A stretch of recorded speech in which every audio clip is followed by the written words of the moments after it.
minha noiva me abandonou pouco antes do nosso casamento, deixando-me arrasada e desesperada. Sem escolha, me tornei enfermeira de um bilionário paralítico. Mas, logo na primeira noite, fiquei paralisada em choque com o que vi. Cheguei à casa da mãe de William para o que pensei serem discussões sobre a disposição dos lugares para o casamento. Mas Victoria Petton atendeu a porta usando o colar de pérolas da minha avó, aquele que William disse ter desaparecido no mês passado. Atrás dela, eu podia ver meus convites de casamento espalhados sobre a mesa de centro, uma caneta vermelha riscando meu nome e escrevendo dela acima. Linda, disse ela com um sorriso típico de tubarão. William achou que seria mais fácil se eu explicasse a situação para você. O colar de pérolas tinha sido minha única herança, o único bem valioso que minha avó me deixou antes que o câncer a levasse, quando eu tinha 12 anos. William conhecia sua história. Ele me abraçou enquanto eu chorava por perdê-lo. Até me ajudou a registrar um boletim de ocorrência pelo suposto roubo. Agora, ele repousava contra a clavícula de Victoria Petton como se sempre tivesse pertencido ali, refletindo a luz do lustre de cristal no saguão de sua mãe. Onde está William? Minha avó saiu mais firme do que minhas mãos, que eu mantinha pressionadas contra a bolsa para esconder o tremor. Ele está lá em cima com a Madre Hamilton revisando o acordo pré-nupcial. Bem, o nosso acordo pré-nupcial. Victoria deu um passo para o lado, gesticulando para que eu entrasse, como se ela já fosse a dona de todas as casas ligadas à família de William. Entre. Temos tanto para discutir. A sala de estar que ajudei a decorar para o último Natal ainda tinha as almofadas que eu havia escolhido, mas todo o resto havia se deslocado para território inimigo. A mãe de William, Eleanor, estava sentada em sua poltrona, tomando chá do conjunto de porcelana que ela considerava valioso demais para eu usar. Ao lado dela, estava o próprio Marcus Petton, o titã farmacêutico cujas doações mantinham metade das instalações médicas da cidade em funcionamento. Linda, disse Eleanor sem se levantar, sem sequer fingir o carinho que mal conseguirá manter durante nosso relacionamento de 4 anos. Isso é para o seu bem. Você precisa entender isso. 3 semanas. Estávamos a 3 semanas do casamento que eu havia planejado durante 1 ano, e eles se reuniram como um tribunal para me informar sobre a minha substituta. Os convites de casamento que eu havia endereçado à mão, porque Eleanor insistia que demonstrassem a educação adequada, estavam espalhados sobre a mesa de centro. Victoria já havia riscado Linda Marie Carter e escrito Victoria Petton com tinta vermelho sangue acima. William e eu temos trabalhado em conjunto na iniciativa de tecnologia médica de Petton, explicou Victoria, acomodando-se no sofá onde eu havia passado inúmeros jantares de domingo tentando obter a aprovação de Eleanor. Nossa parceria evoluiu naturalmente. Essas coisas acontecem. Essas coisas acontecem, repeti, com a voz finalmente embargada. Moramos juntos. Temos um lugar reservado. Temos uma vida. Tinha, corrigiu a voz de William da escada. Ele desceu lentamente, carregando uma pasta de papel pardo que reconheci como sendo do mesmo tipo que ele usava para os papéis de alta dos pacientes. Mesmo agora, 3 semanas antes do nosso casamento, ele usava o terno Tom Ford que eu havia comprado para ele em sua promoção. Minha noiva me abandonou pouco antes do nosso casamento, deixando-me arrasada e desesperada. Sem escolha, me tornei enfermeira de um bilionário paralítico. Mas, logo na primeira noite, fiquei paralisada em choque com o que vi. Cheguei à casa da mãe de William para o que pensei serem discussões sobre a disposição dos lugares para o casamento. Mas Victoria Petton atendeu a porta usando o colar de pérolas da minha avó, aquele que William disse ter desaparecido no mês passado. Atrás dela, eu podia ver meus convites de casamento espalhados sobre a mesa de centro, uma caneta vermelha riscando meu nome e escrevendo dela acima. Linda, disse ela com um sorriso típico de tubarão. William achou que seria mais fácil se eu explicasse a situação para você. O colar de pérolas tinha sido minha única herança, o único bem valioso que minha avó me deixou antes que o câncer a levasse, quando eu tinha 12 anos. William conhecia sua história. Ele me abraçou enquanto eu chorava por perdê-lo. Até me ajudou a registrar um boletim de ocorrência pelo suposto roubo. Agora, ele repousava contra a clavícula de Victoria Petton como se sempre tivesse pertencido ali, refletindo a luz do lustre de cristal no saguão de sua mãe. Onde está William? Minha avó saiu mais firme do que minhas mãos, que eu mantinha pressionadas contra a bolsa para esconder o tremor. Ele está lá em cima com a Madre Hamilton revisando o acordo pré-nupcial. Bem, o nosso acordo pré-nupcial. Vitória deu um passo para o lado, gesticulando para que eu entrasse, como se ela já fosse a dona de todas as casas ligadas à família de William.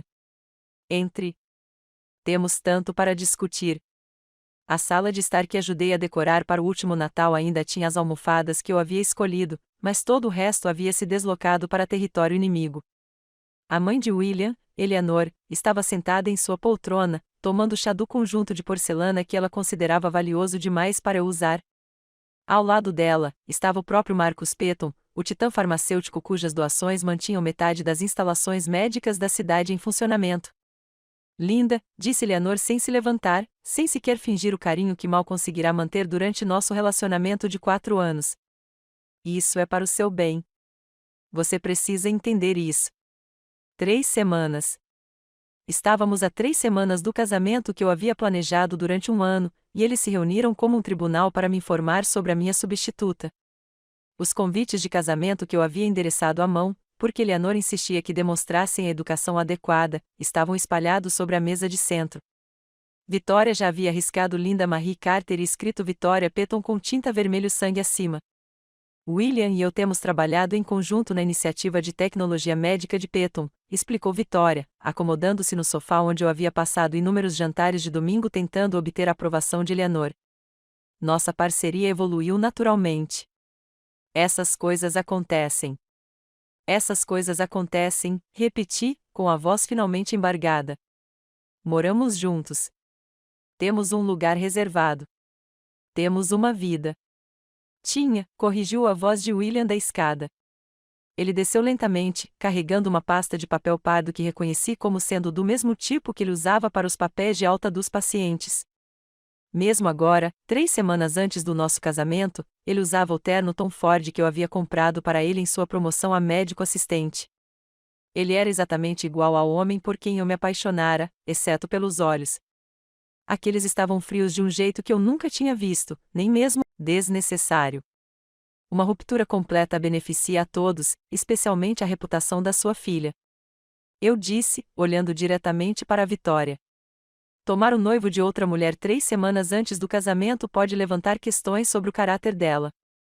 O sorriso de tubarão de Vitória se alargou. Ah, linda, ninguém vai levar ninguém. As pessoas simplesmente acabam onde pertencem. William pertence a um círculo diferente agora.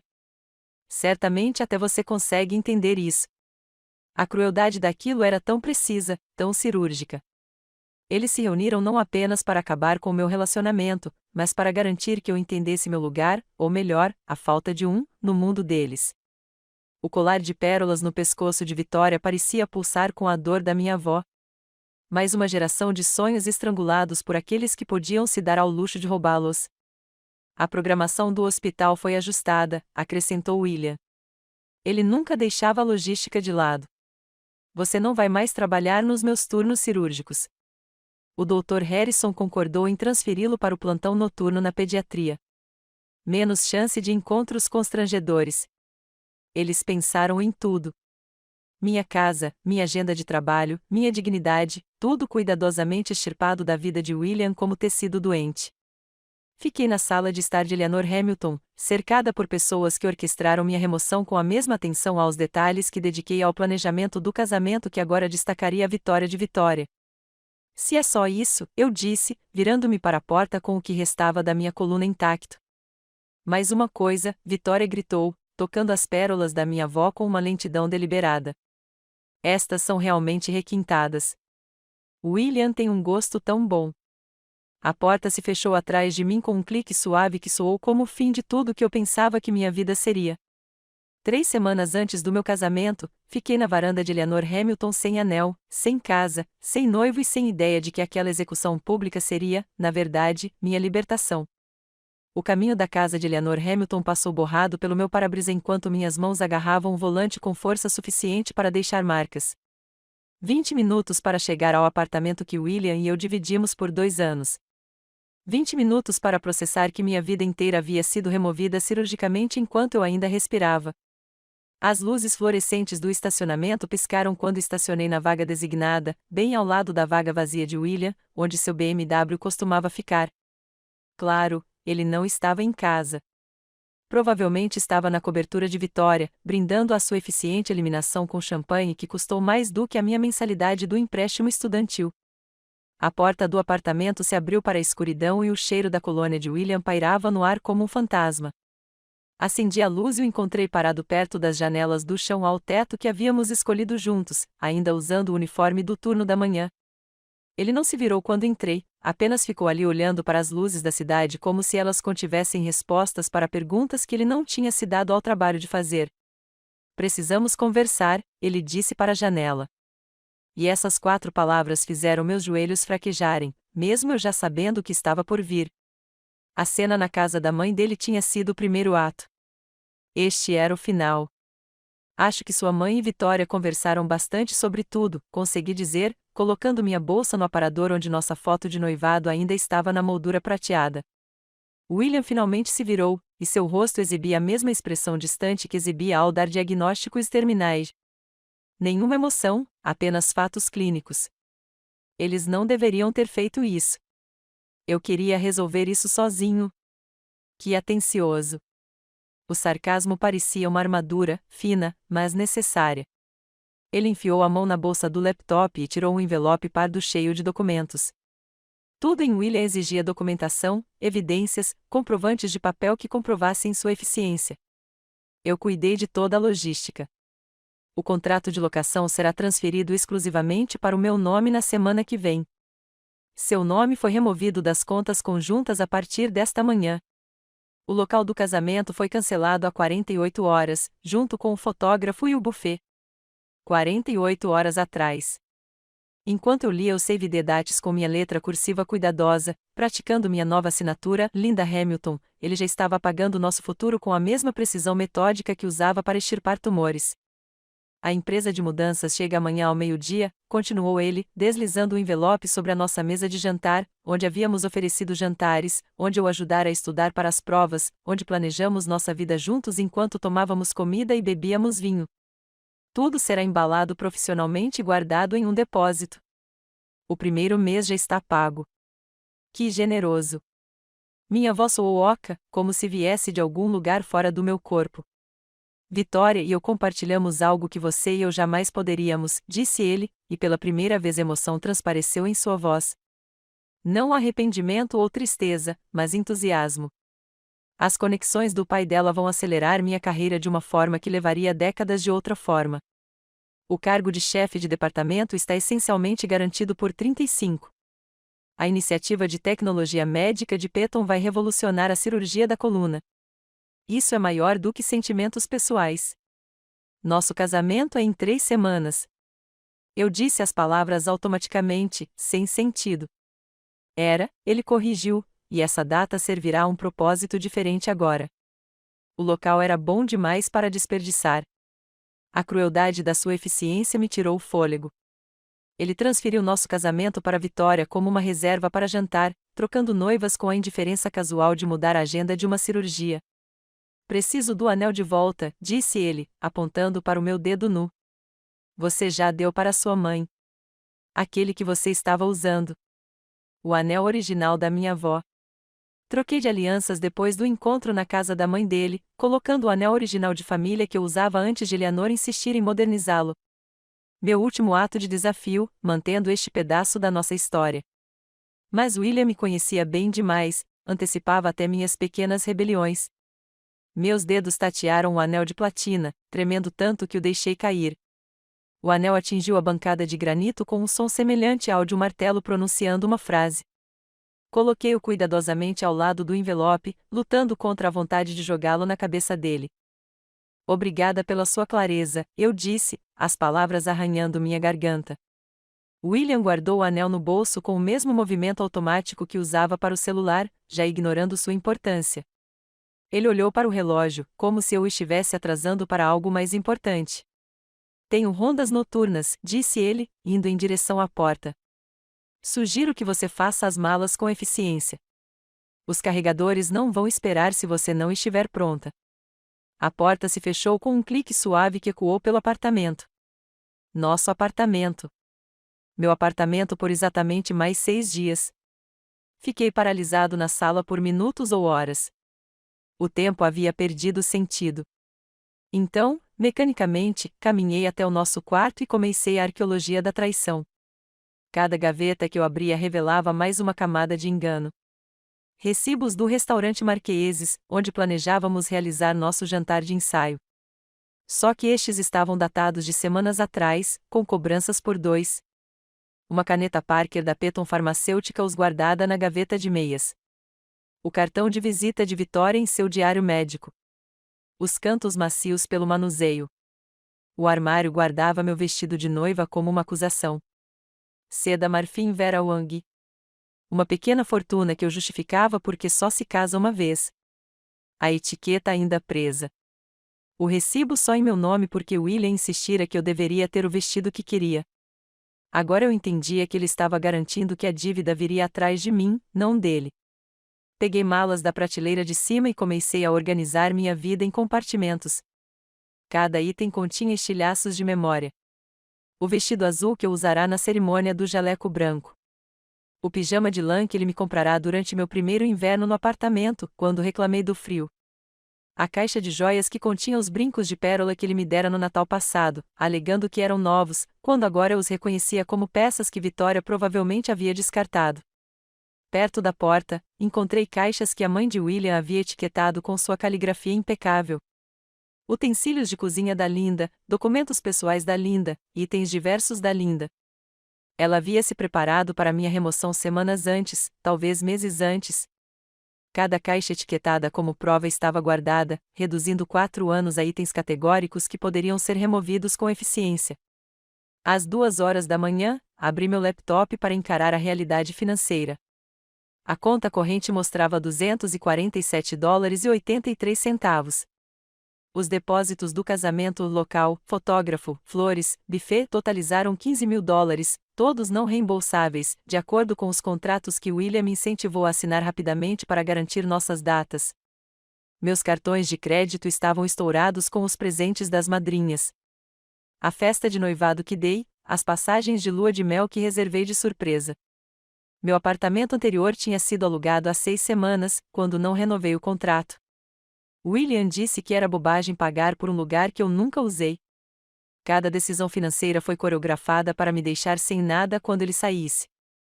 Às 3 da manhã, sentei-me no chão do saguão do nosso prédio, cercado por caixas etiquetadas com meu nome, como prova de um crime. Folheando anúncios de apartamentos que poderiam muito bem estar escritos em uma língua estrangeira. Apartamento estúdio, primeiro e último mês obrigatórios. Consulta de crédito obrigatória. A cada anúncio, uma porta batia na minha cara antes mesmo que eu pudesse bater. A tela do meu celular ficou borrada devido às lágrimas que eu me recusava a deixar cair. E então o nome da Dorothy Martinez apareceu nas minhas ligações recentes. A última pessoa com quem falei antes do meu mundo implodir. Meu polegar pairou sobre o número dela por um minuto inteiro antes que a vergonha desse lugar ao desespero. Ela atendeu no segundo toque, com a voz clara apesar da hora. Linda, o que houve, querida? O soluço que escapou de mim lhe disse tudo. Posso ir aí? Já estou colocando a chaleira no fogo. A casa de Dorothy ficava em uma rua tranquila ladeada por carvalhos, o tipo de bairro onde as pessoas ainda se conheciam pelo nome. Ela abriu a porta antes que eu pudesse bater, vestindo a mesma camisola de flanela que usara na noite em que me acolheu pela primeira vez como criança adotiva, 15 anos antes. Sem dizer uma palavra, ela me ajudou a carregar caixas para seu quarto de hóspedes, aquele com papel de parede da Arca de Noé que tinha testemunhado um desfile de crianças destruídas antes de mim. O quarto cheirava a sachês de lavanda e livros antigos, exatamente como eu me lembrava. Uma colcha nova estava dobrada sobre a cama de solteiro, com a etiqueta de preço removida às pressas, mas os cantos ainda visíveis. No criado mudo, havia um porta-retrato com uma foto da minha formatura na faculdade de enfermagem. Dorothy, radiante, ao meu lado, de capelo e beca. Ela pensou em abrir espaço para mim antes mesmo que eu soubesse que precisaria. Chá primeiro. Explicações depois, ela disse, me levando até a cozinha, onde panelas de cobre pendiam em ganchos e ervas cresciam em potes de vidro no parapeito da janela. Ela tirou a caneca azul lascada que ela havia escolhido como minha quando eu tinha 13 anos. Aquela com uma rachadura fina que, de alguma forma, nunca vazou. O chá de camomila tinha gosto de segurança, como todas as noites em que ela ficou comigo durante os pesadelos do orfanato e as tristezas da adolescência. William me deixou por Victoria Peton, eu disse, as palavras caindo como pedras em água parada. O casamento foi cancelado. Não tenho para onde ir. Dorothy não se engasgou nem disse banalidades. Ela simplesmente abriu os braços e eu me afundei neles, soluçando em sua camisola enquanto ela me embalava com o conforto experiente de alguém que criou dezenas de filhos que não eram dela, mas de alguma forma eram. Percebi em meio às lágrimas que a geladeira dela continha minha marca favorita de iogurte de morango. O banheiro tinha uma escova de dentes nova, roxa, minha cor preferida. Ela estava se preparando para o meu retorno como uma profecia que esperava que não se realizasse. Fique o tempo que precisar, ela sussurrou no meu cabelo. Esta é a sua casa. Sempre foi. Por 3 dias, vivi em um casulo de luto, mal saindo do quarto de hóspedes, exceto para as refeições que Dorothy insistia que eu comesse. Ela não insistiu em detalhes, não me deu conselhos, apenas me trouxe sopa e ficou sentada em silêncio enquanto eu olhava as vagas de emprego no meu laptop. Minhas economias não cobririam um depósito de segurança em lugar nenhum decente. O hospital já havia ajustado minha agenda a pedido do William, me relegando aos plantões noturnos na pediatria, onde nunca nos encontraríamos. Na terceira noite, Dorothy bateu suavemente e entrou carregando chá e uma pasta. Minha prima Marjorie ligou da agência de empregos Artman. Há uma vaga aberta há meses. Coloquei a pasta na minha cama e o número no pacote de compensação me fez piscar 2 vezes. $15.000 por mês, mais acomodações, refeições e benefícios. Mais que o triplo do meu salário no hospital. Qual é o problema? Perguntei, porque sempre havia um problema. O paciente é Nathaniel Blackwood. A expressão de Dorothy tornou-se cautelosa. O bilionário da tecnologia que sofreu aquele acidente de esqui há 8 meses. Ele está paralisado e é difícil. 4 enfermeiros pediram demissão em 2 meses. Um durou apenas 3 dias. Reconheci o nome das manchetes de negócios que William costumava ler em voz alta durante o café da manhã. Nathaniel Blackwood, o prodígio que construiu um império de tecnologia médica antes de completar 35 anos. Com a mesma idade que William planejava se tornar chefe de departamento com a ajuda dos Petons. Dizem que ele é impossível, continuou Dorothy. Potencialmente violento em sua frustração. Completamente isolado naquela mansão dele em Westfield Heights. Mas, linda, o dinheiro te daria uma vida inteira. 6 meses lá e você poderia recomeçar em qualquer lugar. Fugir, era isso. Mas ficar significava assistir à ascensão de William e Vitória das Sombras, significava aceitar a relegação do turno da noite, significava existir em uma cidade onde cada esquina guardava uma lembrança do que eu havia perdido. Peguei a pasta e disquei o número antes que pudesse reconsiderar. A entrevista estava marcada para a manhã seguinte no escritório de Margaret Harrison no centro da cidade. O saguão do prédio brilhava com o tipo de mármore que sussurrava dinheiro antigo, e o elevador para o 42º andar se movia tão suavemente que eu mal o sentia. O escritório de Margaret Harrison parecia ter sido esculpido em uma geleira, com linhas retas e arestas marcantes.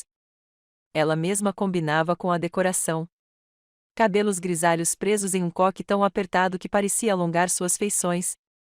Terno cinza escuro passado com precisão militar. Senhorita Carter, disse ela, sem se levantar, apontando para uma cadeira em frente à sua mesa de vidro. Analisei suas credenciais. 5 anos de experiência em enfermagem, especialização em atendimento a traumas, excelentes referências do Hospital Geral Helena. Diga-me por que você quer esta posição. Preciso desaparecer, disse eu, surpreendendo-me com a sinceridade. Minha vida aqui se tornou insustentável. Ela me estudou com olhos que não deixavam escapar nada. Crise pessoal, problemas financeiros, questões legais? Minha noiva me deixou por Victoria Peton 3 semanas antes do nosso casamento. Não tenho casa, nem economias, nem vontade de permanecer na mesma cidade onde eles estão construindo seu império. Algo mudou na expressão de Margaret, tão sutil que quase não percebi. Os Petons. Você tem alguma ligação com essa família? Só que eles destruíram a minha vida. Ela ficou em silêncio por um longo momento, depois deslizou um contrato sobre a mesa. O Sr. Blackwood exige discrição absoluta. Não há visitas à propriedade. Não há ligações pessoais durante o horário de serviço. Não há discussão sobre sua condição ou recuperação com ninguém, jamais. Ele é brilhante, amargo e testará todos os limites que você tiver. Ele não tolera piedade, sentimentalismo ou fraqueza. Você consegue lidar com isso? Pensei na dissecação clínica de William sobre o nosso relacionamento, nas caixas pré-etiquetadas da mãe dele, em Vitória usando as pérolas da minha avó. Eu consigo lidar com qualquer coisa que não envolva a vida que acabei de perder. Assine aqui. Assinei sem ler as letras miúdas, sem perguntar sobre as outras enfermeiras que tinham fugido, sem questionar por que o administrador do patrimônio de um bilionário parecia reconhecer uma dor como a minha. O contrato parecia uma porta se fechando para uma vida e se abrindo para outra. Na manhã seguinte, um carro preto chegou à casa da Dorothy. Ela me abraçou e se despediu, colocou uma foto nossa na minha mão e sussurrou: "Você é mais forte do que imagina." A viagem até Westfield Heights levou 1 hora, passando por bairros onde as casas foram ficando cada vez maiores até que deixaram de ser casas e passaram a ser propriedades, complexos, pequenos reinos atrás de portões e muros. A propriedade Blackwood parecia a saída de um sonho febril. Ângulos de vidro e aço que pareciam rejeitar a suavidade das colinas ao redor. Os portões se abriram silenciosamente, nos permitindo chegar a uma entrada que serpenteava por jardins tão bem cuidados que pareciam artificiais. Margarete me encontrou na entrada, com uma expressão que não revelava nada. "Sua suíte fica na ala leste", disse ela, me conduzindo pelos corredores onde nossos passos ecoavam apesar do carpete grosso. "Você terá privacidade, mas permanecerá acessível. Os aposentos do Sr. Blackwood são diretamente adjacentes." A suíte era maior do que qualquer apartamento que eu pudesse pagar, com janelas do chão ao teto com vista para um vale que parecia existir em um mundo diferente daquele que eu havia deixado. Uma cama king size, uma sala de estar, um banheiro com banheira de imersão que acomodava 3 pessoas. Era lindo, frio e parecia uma prisão cara. Margarete me entregou um cartão-chave, um pager e um último aviso: "Ele vai te testar imediatamente. Não leve para o lado pessoal." Margarete me deixou em pé na minha suíte com aquelas palavras ecoando no silêncio. Larguei minha única mala, com o pager pesado no bolso, e caminhei até a porta adjacente que dava para os aposentos de Nathaniel Blackwood. A porta de mogno erguia-se como uma barreira entre minha antiga vida e o que quer que me aguardasse do outro lado. Bati 2 vezes, não obtive resposta e entrei mesmo assim. Margarete deixará claro que esperar por permissão não fazia parte do protocolo. O cômodo ao lado me tirou o fôlego. Janelas do chão ao teto dominavam a parede oeste. O sol do fim da tarde pintava tudo de dourado. Móveis modernos em preto e cinza criavam linhas nítidas contra a luz quente. Obras de arte originais pendiam nas paredes. Reconheci um rosto, embora não tivesse certeza se era genuíno até me lembrar de quem era aquela casa. Tudo sussurrava dinheiro, mas por baixo espreitava algo mais. Um isolamento maior. Uma vida interrompida. Nathaniel Blackwood estava sentado em sua cadeira de rodas de frente para as janelas, de costas para mim, ombros rígidos sob um suéter preto caro. Mesmo de costas, sua presença preenchia o espaço com uma tensão que fazia o ar parecer rarefeito. Pigarreei para me anunciar, mas ele falou sem se virar: "Mais uma." A Margarete está ficando desesperada se está comprando algo da seção de descontos agora. A crueldade casual poderia ter me magoado se eu não tivesse passado a última semana sendo sistematicamente destruída por pessoas em quem confiava. Em vez disso, adentrei o cômodo, meus passos deliberados no piso de madeira. "Sou Linda Carter, sua nova enfermeira." Ele girou a cadeira de rodas com uma velocidade surpreendente, e eu entendi imediatamente por que as outras enfermeiras haviam fugido. Nathaniel Blackwood era lindo de um jeito que parecia perigoso. Cabelos escuros que caíam quase além do convencional, olhos cinzentos da cor das tempestades de inverno, maçãs do rosto que pertenciam a estátuas clássicas. Mas sua expressão transformou aquela beleza em uma arma. Puro desdém irradiava dele. O tipo de desprezo que emanava da dor se transformou em armadura. "Diga-me", disse ele, com a voz culta e afiada como cristal quebrado. "Que tragédia te levou a correr para este cargo? Divórcio, morte, ruína financeira, ou você é um daqueles tipos nobres que acham que cuidar dos destroçados preencherá o vazio da sua vida vazia?" Meu noivo me deixou por Vitória Peton 3 semanas antes do nosso casamento. As palavras saíram diretas, factuais. Então, sim, estou aqui porque não tenho para onde ir. Mas também estou aqui porque sou excelente no meu trabalho. E, francamente, Sr. Blackwood, sua amargura não me intimida. Algo brilhou em seu rosto.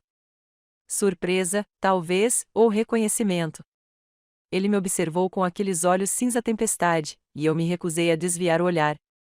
Vitória Peton, repetiu ele lentamente.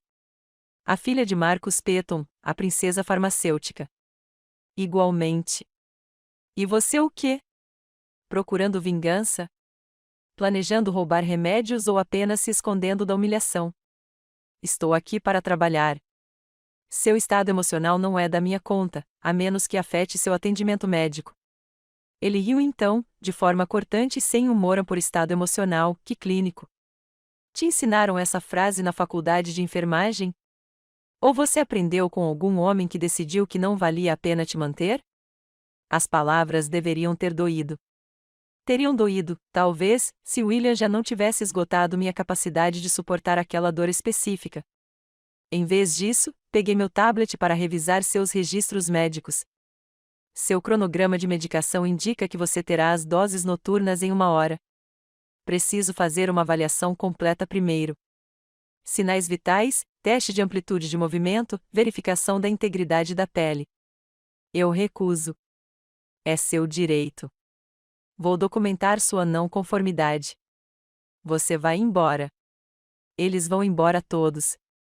Ele manobrou sua cadeira de rodas para mais perto. Perto o suficiente para que eu pudesse ver o cansaço por trás de sua raiva, a tensão muscular que denunciava a dor constante. 3 dias? Aposto que sim. Você vai durar 3 dias antes de voltar correndo para a vida da qual está tentando escapar. Sua última enfermeira durou 6 dias, de acordo com os arquivos. Ela chorou no 2º dia. Eu não choro mais. Isso foi algo que aprendi recentemente. Nosso primeiro exame médico se tornou uma batalha de vontades. Ele resistiu a todas as avaliações, questionou todos os procedimentos, questionou minha competência com terminologia médica que a maioria dos enfermeiros não conhece. Mas eu passei 5 anos cuidando de traumas, lidando com médicos que testavam enfermeiros por esporte. Cada desafio que ele me lançava, eu encarava com calma e precisão. Sua pressão arterial está elevada, observei, removendo a braçadeira. Nível de dor irrelevante. Então vou documentar como grave. Você não pode presumir. Sofrimento silencioso continua sendo sofrimento, Sr. Blackwood. Dor não tratada impede a recuperação. Ele ficou em silêncio, me observando com uma expressão que eu não conseguia decifrar. Finalmente, enquanto eu preparava seus remédios noturnos, ele disse: Você ainda não está chorando. Isso é incomum. Naquela noite, o sono não veio. O silêncio da mansão parecia vivo, pressionando meus ouvidos como água. O luxo da minha suíte parecia surreal depois do modesto quarto de hóspedes de Dorothy, depois do apartamento que eu dividia com William, depois de cada pequeno espaço que habitei. Às 2 horas da manhã, desisti de dormir e decidi explorar, para aprender o layout desta fortaleza de vidro que agora eu chamava de lar. O corredor da ala leste se estendia por mais tempo do que parecia possível. Portas levavam a cômodos nos quais eu não tinha o direito de entrar. Mas então ouvi algo que não deveria existir. O som de esforço, metal contra metal, respiração ofegante. O som vinha de trás de uma porta marcada como privada, mas a privacidade havia desaparecido com a minha antiga vida. Empurrei-a para abri-la. A academia ao lado contava com equipamentos de última geração, próprios de centros de reabilitação, não de residências particulares.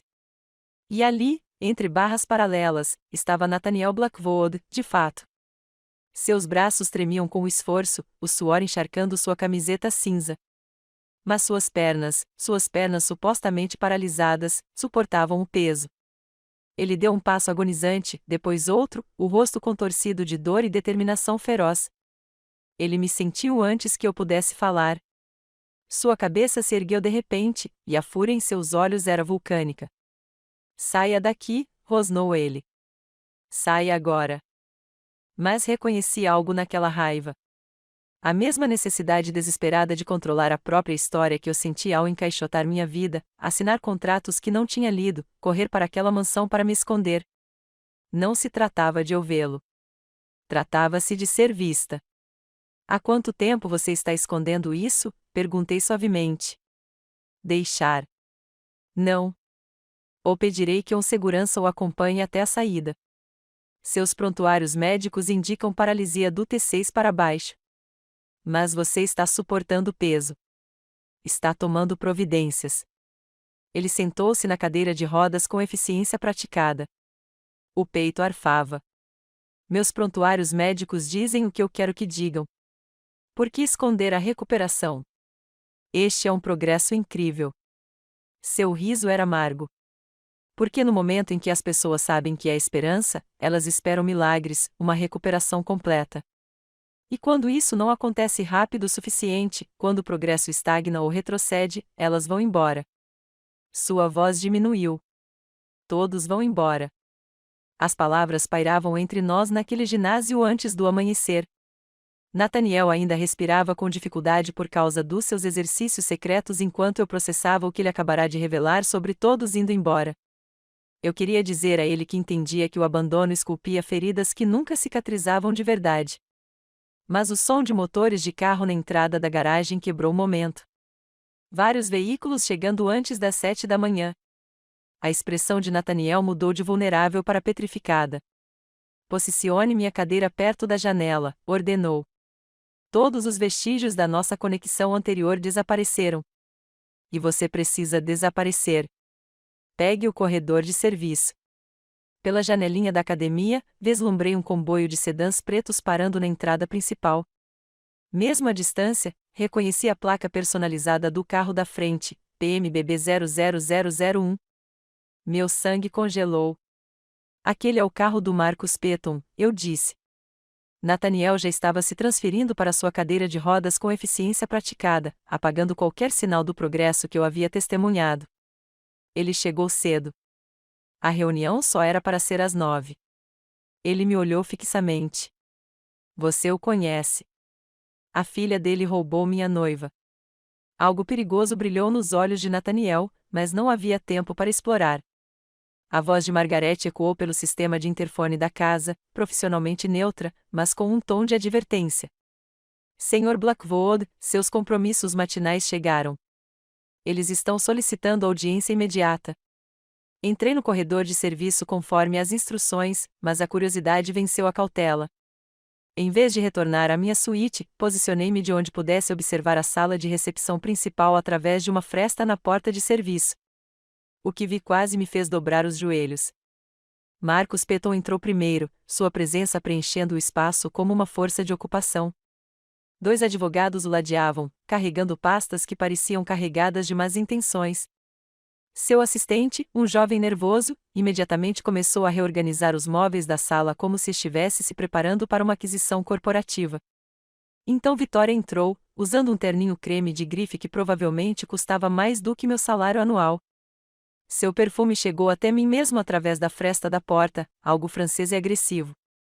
Mas foi a última pessoa que me destruiu. William seguiu, vestindo um terno Armani que eu nunca tinha visto e carregando uma maleta médica que eu reconheci muito bem. Ele se movia com uma confiança que eu nunca havia testemunhado durante nossos 4 anos juntos, como se a proximidade com os Pettons o tivesse transformado em alguém que pertencia ao mundo deles.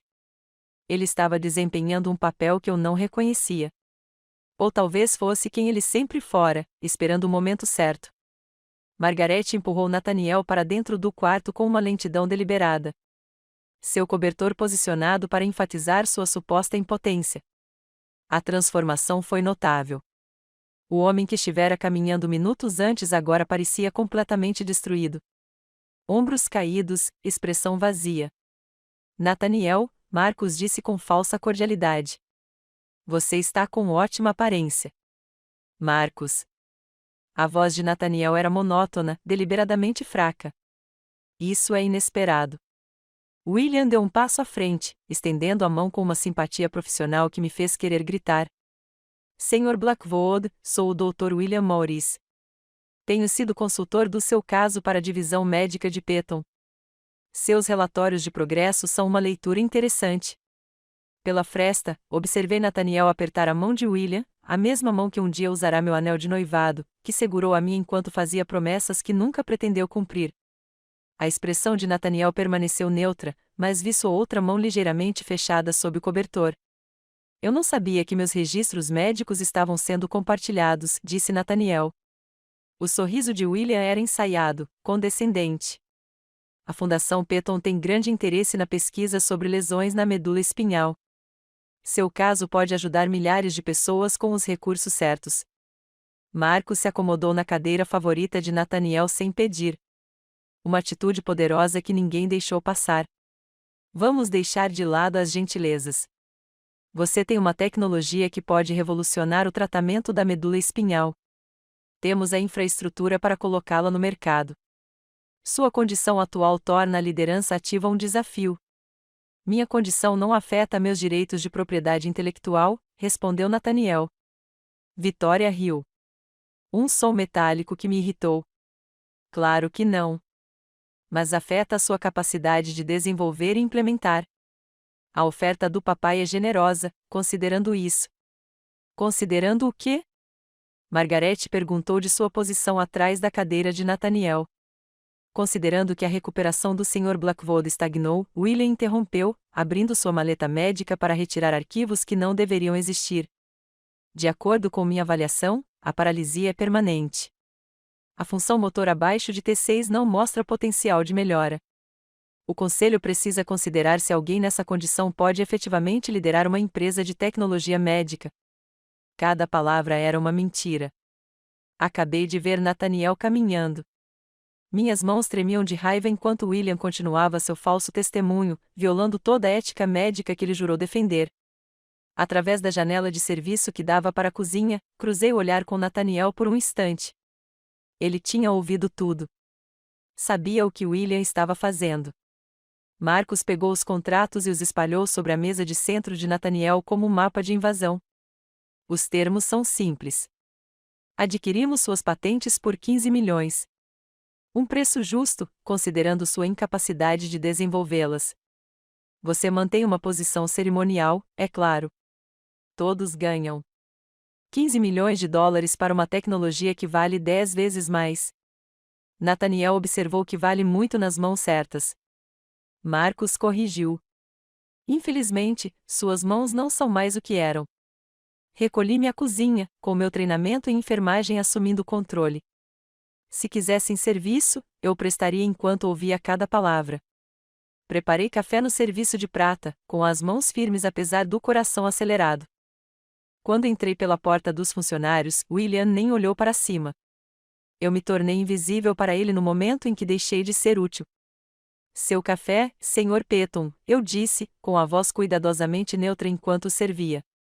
Vitória olhou para mim com desdém, do mesmo jeito que ela olharia para móveis. Pela janela de passagem da cozinha, continuei preparando refrescos enquanto a conversa deles se tornava mais predatória.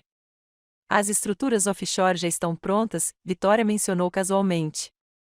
As contas nas Ilhas Cayman podem receber as transferências de patentes em poucos dias. E se eu recusar? Perguntou Nathaniel. O sorriso de Marcos era frio. Então, prosseguiremos com a audiência de competência. O depoimento do Dr. Maury sobre sua incapacidade permanente seria bastante convincente. O conselho não teria escolha a não ser nomear uma liderança alternativa. Ele está quebrado demais para revidar, disse Marcos aos advogados, sem nem se dar ao trabalho de baixar a voz. O conselho ficará do lado da liderança ativa em detrimento de um homem que nem consegue ficar em pé. Minhas mãos tremiam tanto que quase deixei cair a cafeteira de prata. Essas pessoas, incluindo William, estavam tentando roubar tudo de Nathaniel enquanto ele estava vulnerável. Assim como roubaram tudo de mim. Pela janela de serviço, cruzei novamente com o olhar de Nathaniel. Desta vez, ele sustentou meu olhar deliberadamente, e vi a mesma fúria que sentia refletida naquelas profundezas cinzentas como a tempestade. O silêncio que se seguiu à ameaça de Marcos Petton se estendeu pela mansão como uma respiração presa. Depois que eles saíram, com o perfume e a crueldade pairando no ar, Nathaniel abandonou completamente a encenação. Ele impulsionou sua cadeira de rodas para o escritório com uma velocidade alucinante, e eu o segui, observando a fúria irradiar de seus ombros. Eles trouxeram seu ex-noivo para me avaliar, ele disse, com a voz baixa e perigosa, para mentir sobre minha condição. William sempre foi bom em mentir. Só que só percebi tarde demais. Nathaniel se virou para mim, e algo em sua expressão mudou. Conte-me tudo sobre ele, sobre Vitória, sobre quando isso começou. Sentei-me em frente a ele em seu escritório, a mesa entre nós coberta com os contratos que Marcos havia deixado para trás, como uma provocação. O William começou a mudar há 2 meses. Noites que não eram cirurgias, conferências de fim de semana que não existiam. Achei que ele estava estressado com o casamento. 2 meses atrás, repetiu Nathaniel lentamente. Foi quando me abordaram para fazer a primeira oferta de compra. Quando recusei, eles devem ter começado a planejar estratégias alternativas, incluindo me remover como testemunha inconveniente das violações éticas de William. Eles orquestraram seu abandono para abrir caminho para isso. Suas mãos se fecharam nos braços da cadeira, usando sua dor como uma vantagem tática. Naquela noite, enquanto eu ajudava com seus exercícios de alongamento, quebrei todos os limites profissionais que ainda me restavam. O cronograma combina perfeitamente.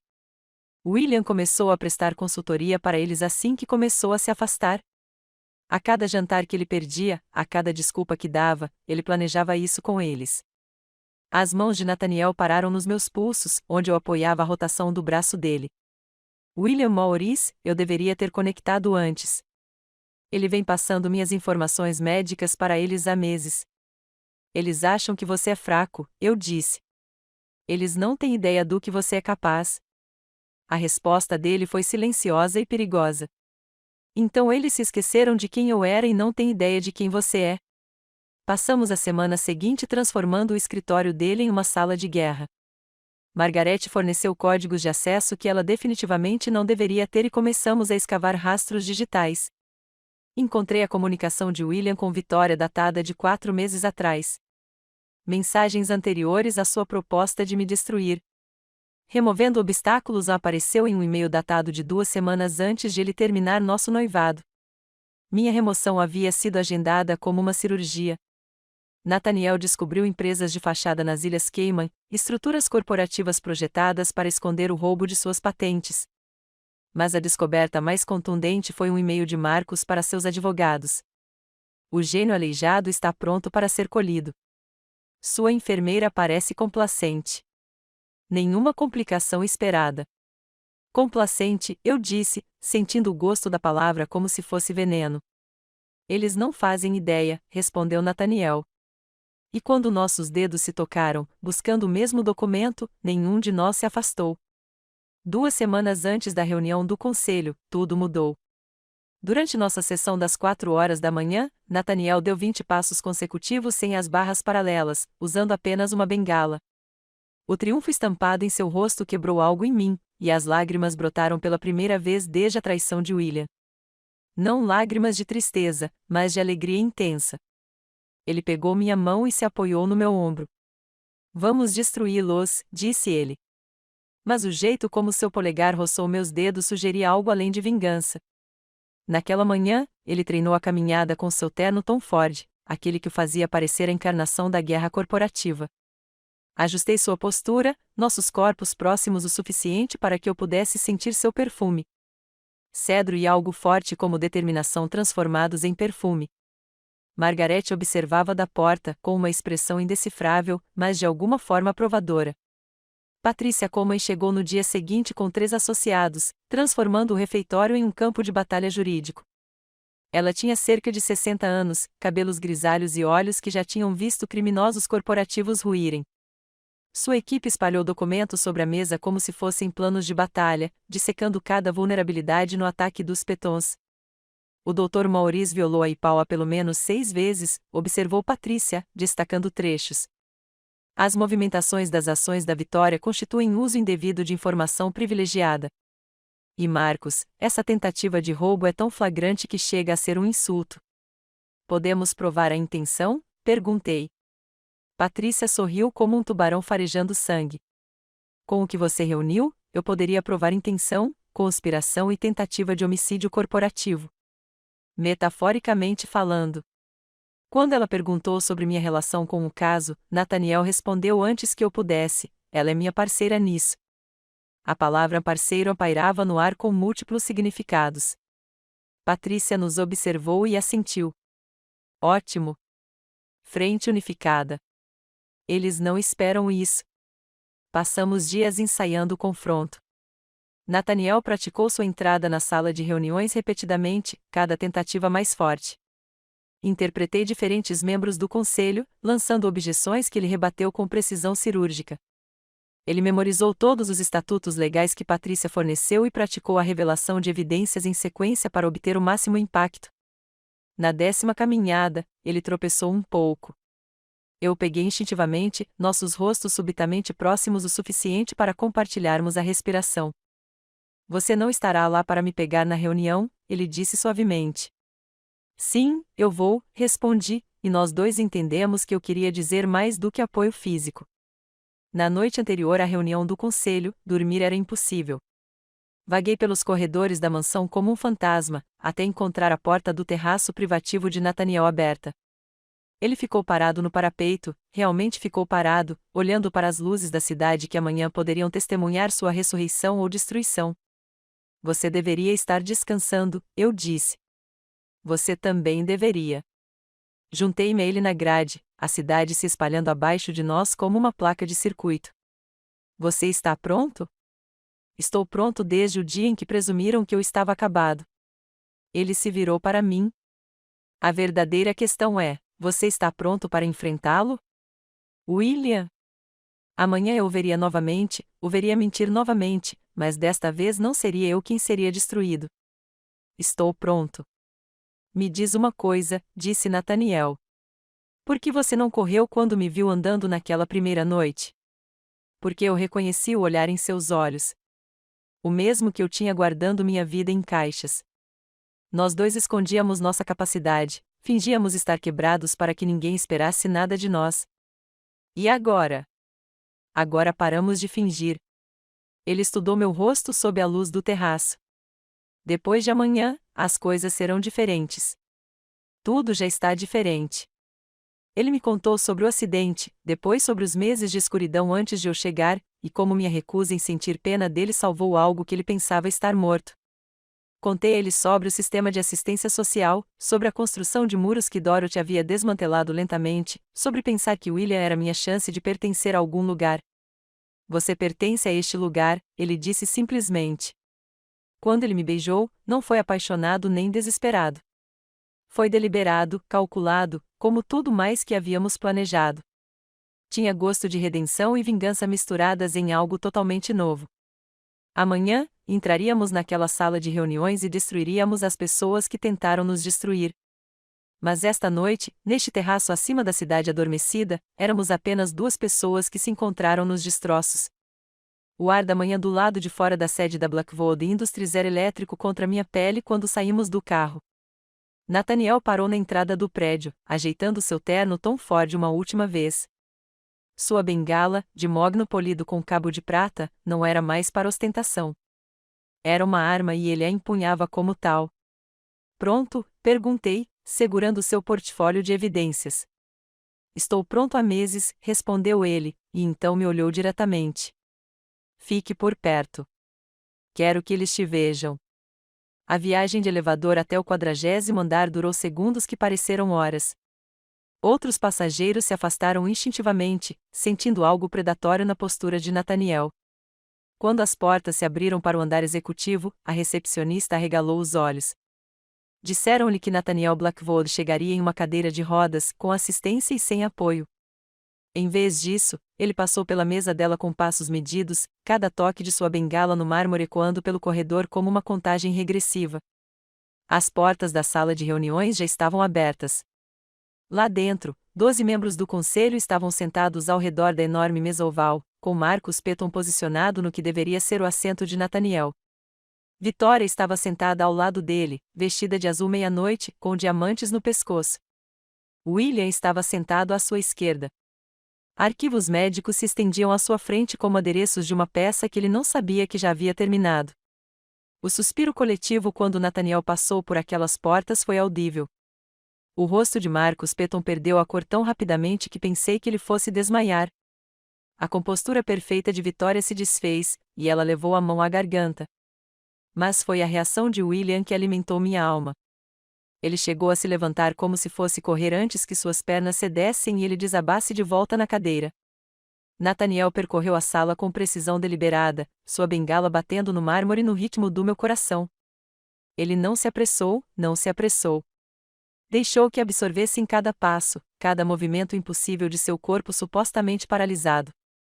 Ao chegar à posição de presidente, sua posição permaneceu de pé.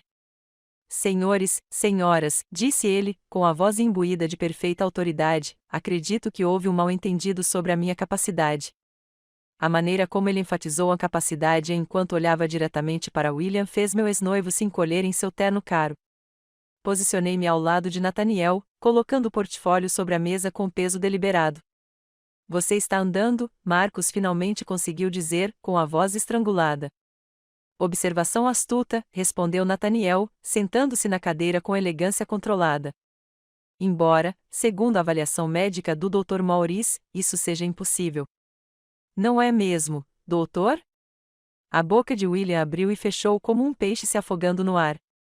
Os relatórios, sua paralisia foi documentada.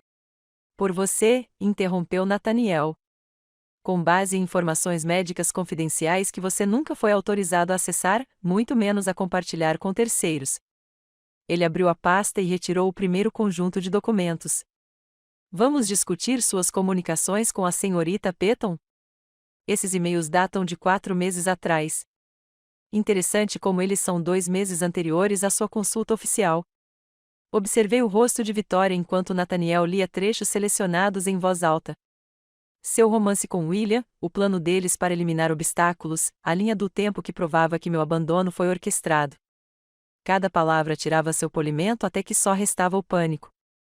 Isso não prova nada, Marcus vociferou, mas sua voz carecia de convicção. Não, Nathaniel puxou mais documentos. Então vamos discutir as empresas de fachada registradas nas Ilhas Cayman, preparadas para receber minhas transferências de patentes. Ou talvez devêssemos revisar as movimentações de ações que coincidentemente se alinharam com os relatórios médicos falsos do Dr. Maurice. Patrícia Coleman então se levantou, sua presença chamando a atenção. O que o Sr. Blackwood está apresentando constitui evidência de conspiração, espionagem corporativa, violações da IPAUA, uso de informação privilegiada e tentativa de roubo de propriedade intelectual. Você não pode provar a intenção, disse Marcus desesperadamente. Nathaniel deu um sorriso frio e cortante. Na verdade, eu consigo.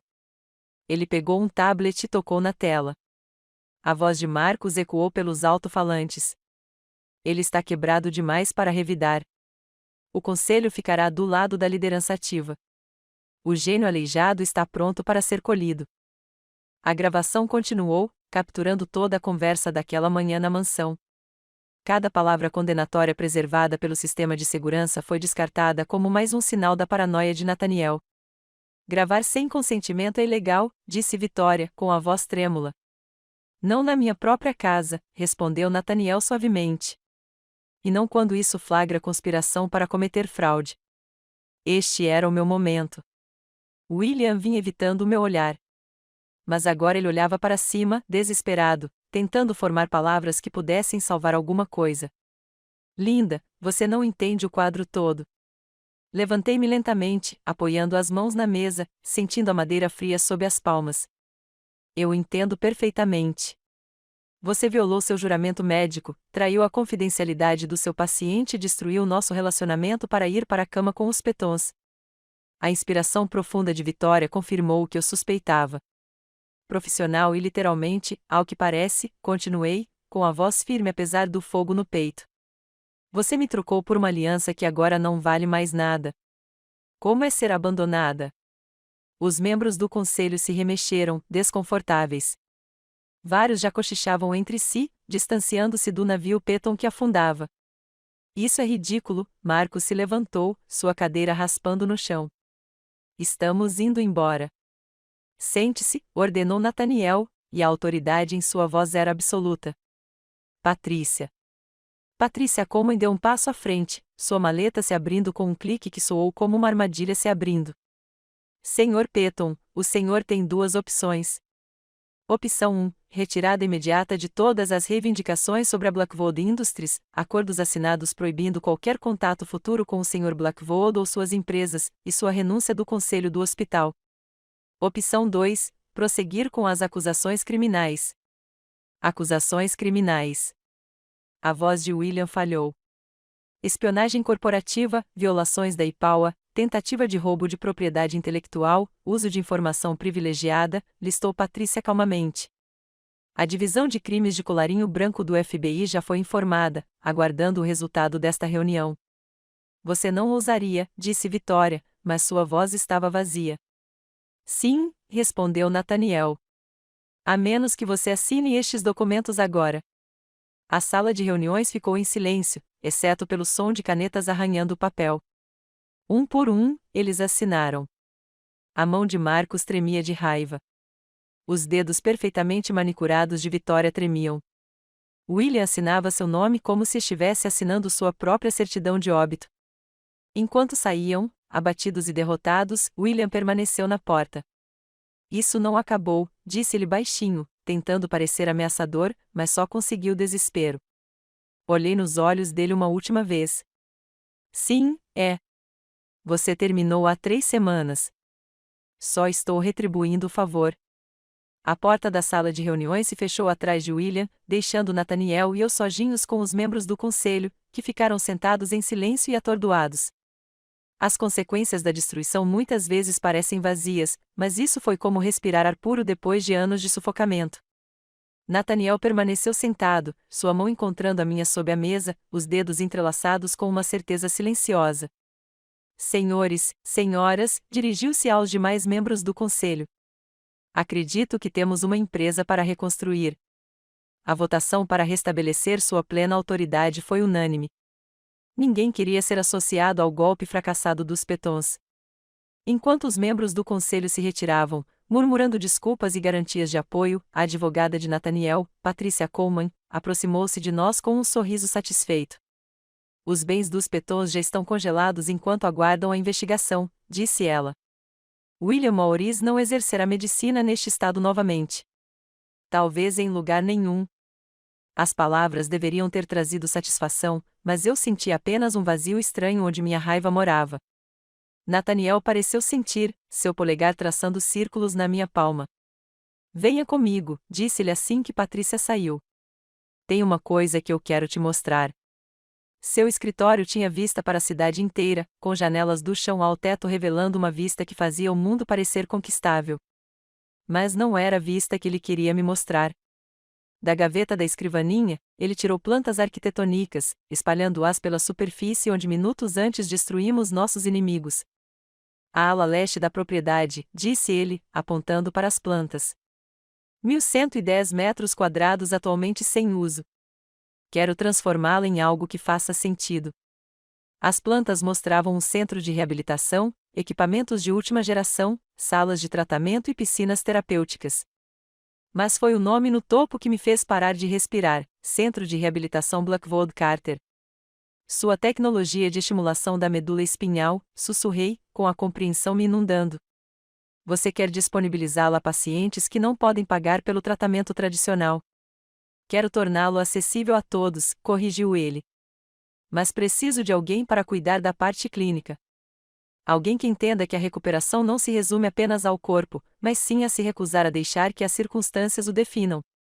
Ele deslizou uma caixa de veludo sobre a mesa. Minhas mãos tremiam quando a abri, esperando encontrar joias, mas encontrei uma simples chave de prata. Parceria plena, disse ele. Participação acionária. Seu nome na porta ao lado do meu. Você comandará as operações clínicas enquanto eu cuido do desenvolvimento tecnológico. Nathaniel, não tenho qualificação para isso. Sou apenas uma enfermeira. Você foi a única que me viu quando eu estava invisível, ele interrompeu, com a voz feroz. Você ficou quando todos os outros teriam corrido. Você entendeu o que eu precisava quando eu nem sabia. Essa é toda a qualificação que preciso. A chave não pesava nada na minha palma, mas parecia conter todo o meu futuro. Não o futuro que eu havia planejado com William, seguro e previsível, mas algo que eu jamais ousara imaginar. Sim, eu disse, e seu sorriso transformou todo o seu rosto. 6 meses se passaram em um turbilhão de construção, contratações e instalação de equipamentos. O centro tomou forma como um sonho se tornando sólido. Cada sala projetada para a dignidade, a esperança e a recuperação. Dorothy Martinez foi minha primeira contratada, trazendo suas décadas de experiência para liderar nosso programa de defesa de pacientes. Ela chorou quando lhe ofereci o cargo, dizendo que sempre soube que eu era destinada a algo extraordinário.